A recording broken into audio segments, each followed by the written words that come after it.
Right, I've had to have a quick little tidy up in here. Matter was filthy. I cannot even remember the last time that I cooked in this poor van. So today we're going to rectify that situation if I can get into this cupboard. Honestly. Okay, that's absolutely filthy. Okay, go and talk amongst yourselves while I clean the pan out. So I'm not actually going to wash it up at all because I'm far too lazy for all that. There you go, good as new. Should we have some fairy lights on?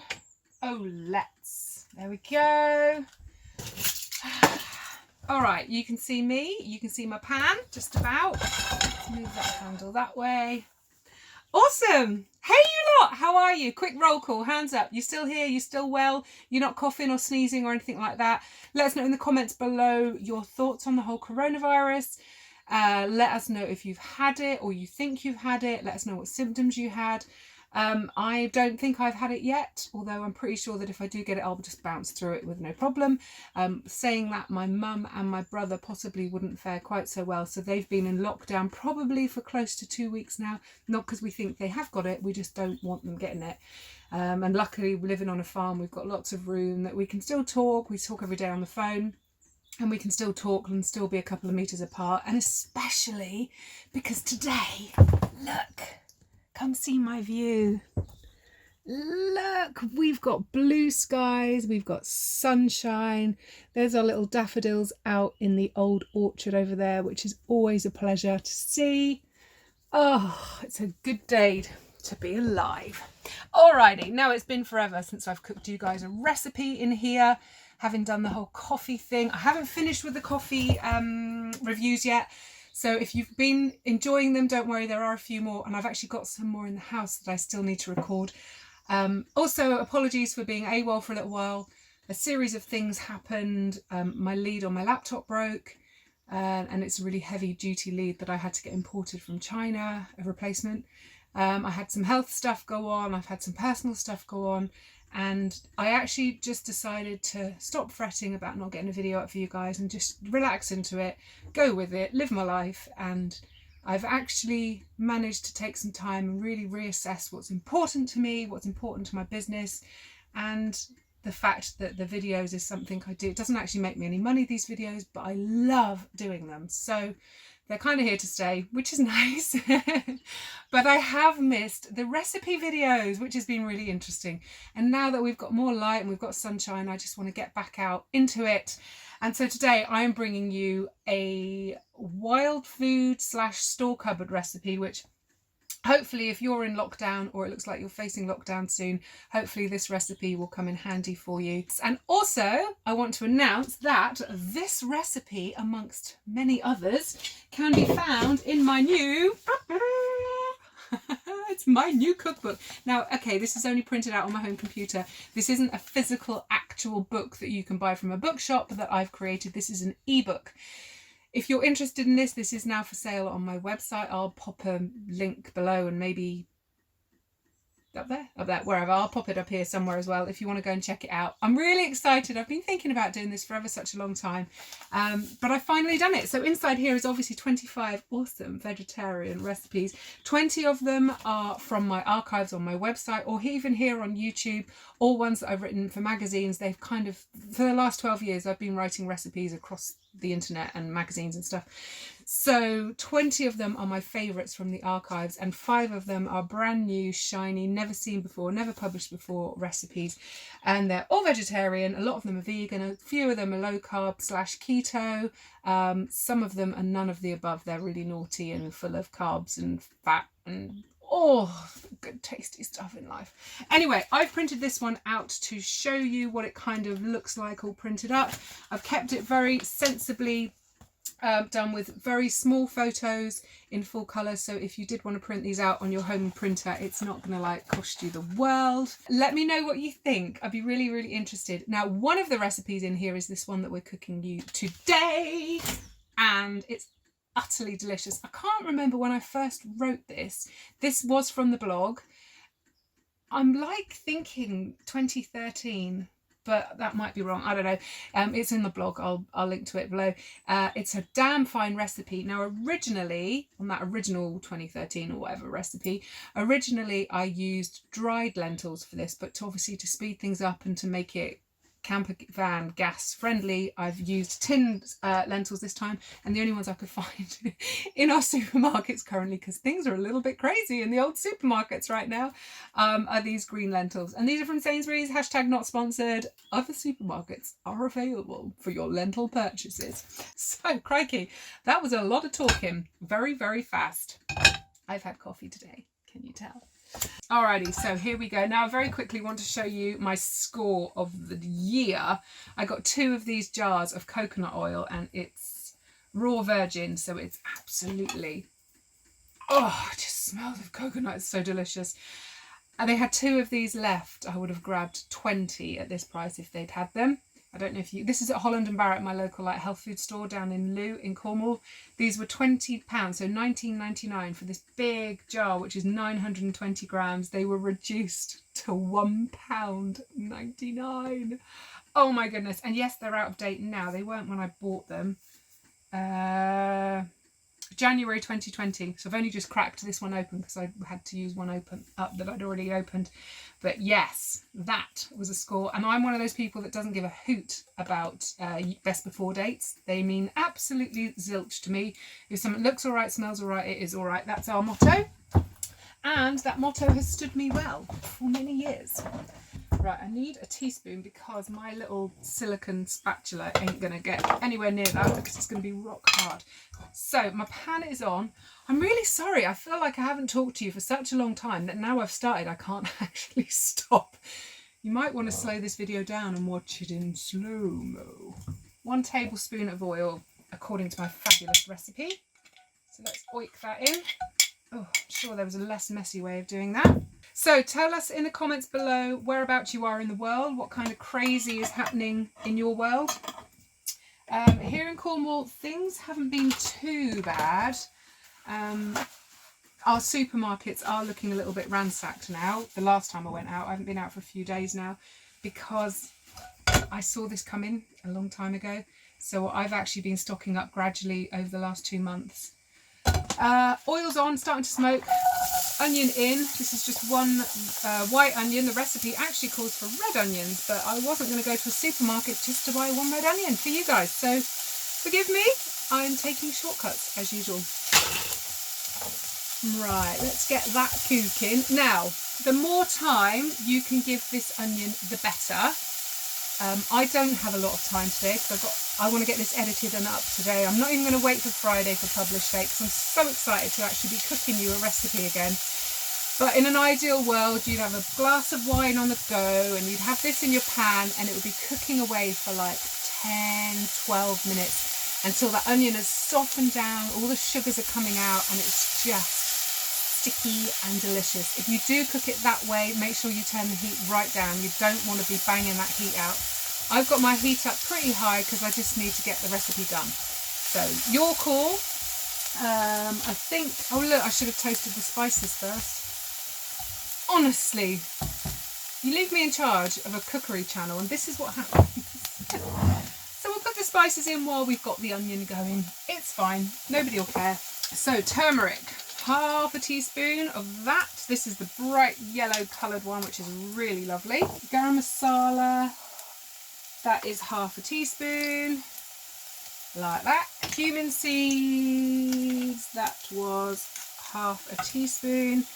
And you may be wondering why I'm using these spices and not the little Tic Tac spices that I keep in my van, which you can't actually see right now. There's my Tic Tac tubs.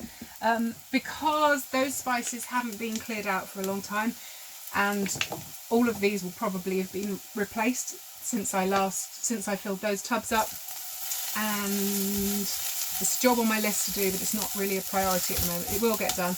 I just feel they're probably really old and stale now, so I'd like to replace them.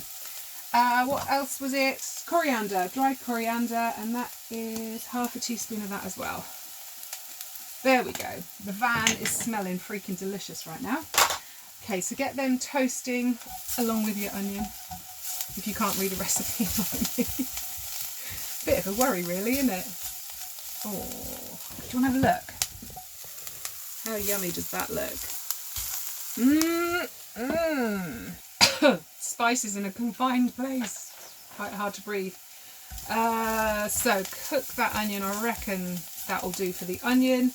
Then we're going to tip in. We've got one red chilli, which isn't a very hot one. Obviously, work the heat of your chilli around to suit you guys. 2 very large garlic cloves. These were massive, so you know me, I love my garlic. And also 2 tomatoes chopped up. So pop them in.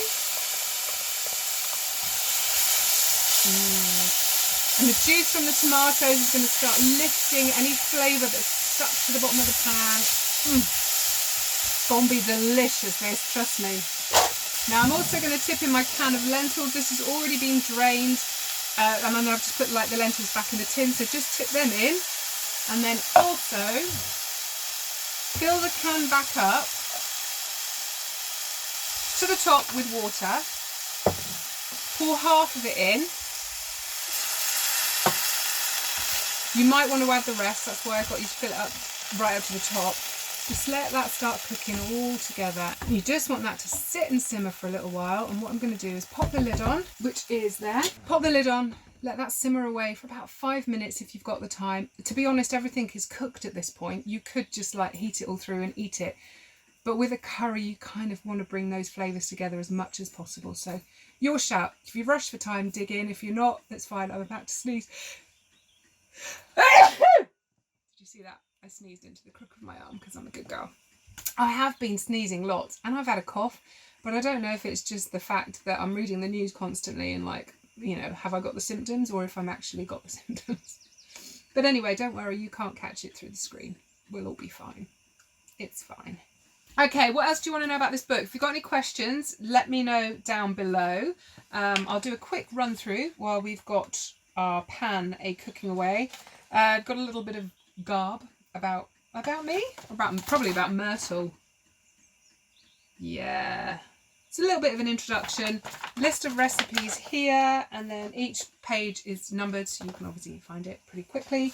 There's a really good range of recipes, or at least I think so. You've got bean burgers, you've got that wonderful no blender hummus that I did I think last year for you guys.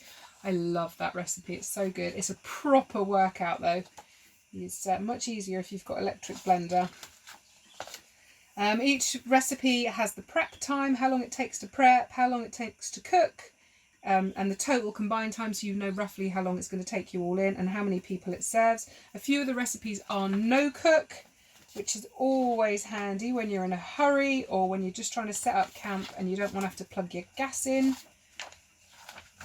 And every single recipe has been triple tested by moi and Johnny. Johnny's eaten really well the last few weeks, let me tell you. What else can I tell you? They're really tasty. If you've watched any of my videos up until now, you'll know that I'm utterly obsessed about food and flavour. And these are generally cheap. They're quick to cook. And they are banging flavour-wise. And there we are. That's it, and I'm really proud of this. If you do go and grab a copy, then please let me know what you think. If you find any new family favourites in there, I need to know about it, obviously. I've got a couple of favourites in there, so let me know in the comments below what yours are, and we'll see if they match up. I've got a couple of more of these lined up for to come out this year as well, which I'm kind of excited about.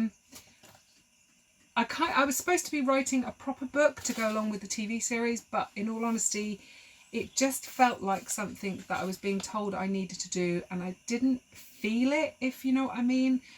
I kind of felt like I was writing a book just to have written a book, and I think the world has enough books like that, if I'm honest. If I ever write an actual physical book, then my heart has to be in it, and it has to make sense to actually bring a proper book into the world. Whereas this, it's a PDF, so once you've bought it, you don't get this through the post, you get a digital copy which you store on your phone or your tablet or your laptop or whatever.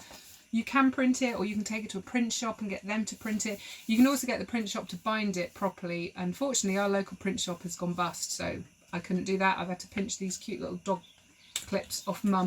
When they work, they like do the job quite frankly. But yeah, to be honest, if you store it on your phone, it doesn't cost you anything else. You don't have to print it. You don't have to find any paper. It will always be with you. If you've got your phone or your tablet with you when you're camping, then you'll know that you'll have these recipes on hand and you won't need the internet to access them. Anyway, sales pitch over. Let's have a little... oh, looky. That looks so good. Now, for the final ingredient in this recipe, we're using stinging nettles. Now, I ain't going to be touching these with my fingers, and I didn't bring my marigolds. I presume the rest of the world has stinging nettles. It's not just an English thing, is it? America, do you have stinging nettles? Do you know what they are? Do I need to explain what they are? Okay, I will explain quickly, just in case anyone's never heard of them before. These are a weed here in the UK, a rampant weed. I imagine all throughout Europe and probably America. They're everywhere. And people spray them and trim them and they try to get rid of them, and I just embrace them and eat them because they're really nutritious. They're really, really good for you. And they're free. They're in your garden, for goodness sake. If you don't know what they are and you can't find them wherever you are, you can definitely substitute spinach for these in this recipe, or really anything green. It's just really nice to get a nice earthy green flavour in there.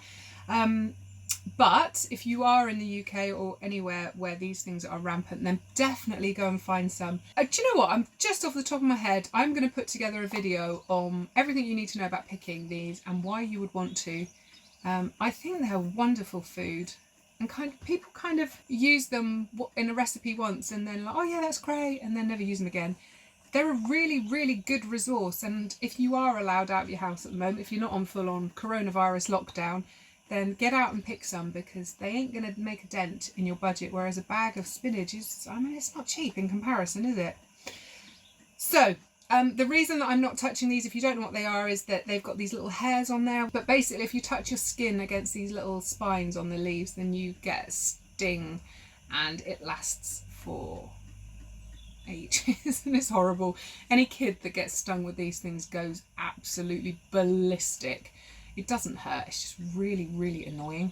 So, I will be adding these to my pan momentarily. I just want that to cook down a little bit first. Alright, that's looking good. I'm gonna have a quick peep. So there it is, all coming together. Alright, I'm happy with the taste. The onion and the tomato is no longer crunchy. They've nicely softened. In an ideal world, if I was cooking this at home, I would let this go on for another half an hour. But we're camping, we ain't got that luxury.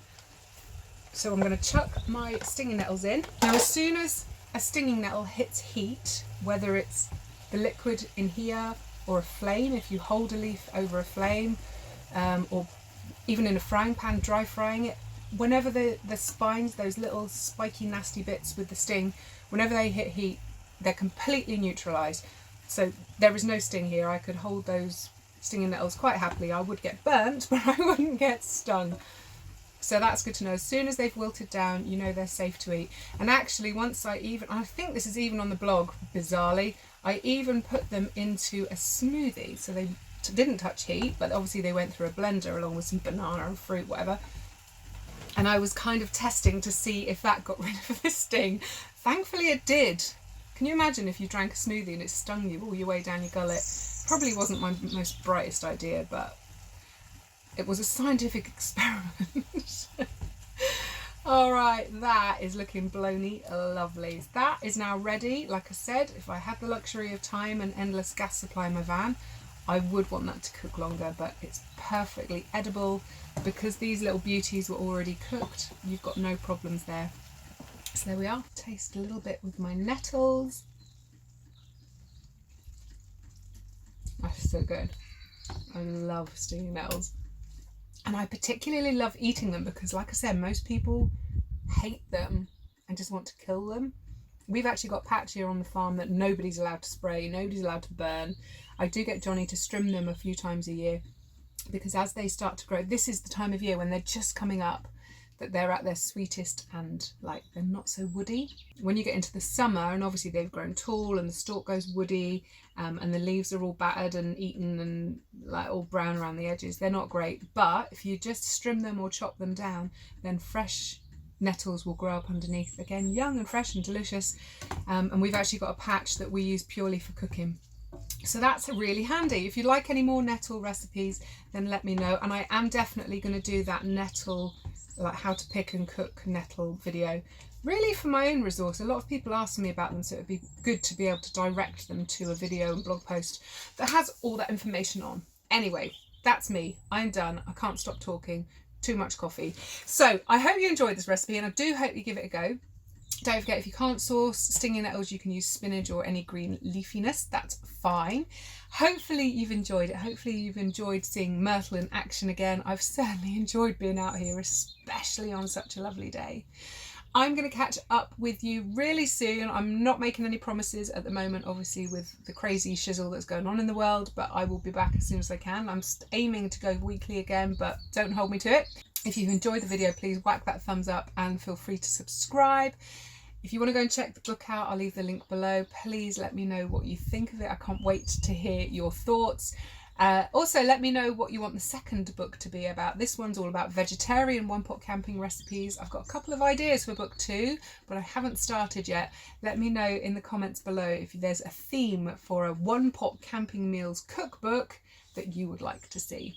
Right, I'm out of here. Love you all. Take care. Stop sneezing, and I'll catch up with you real soon. Till then, mwah, happy camping.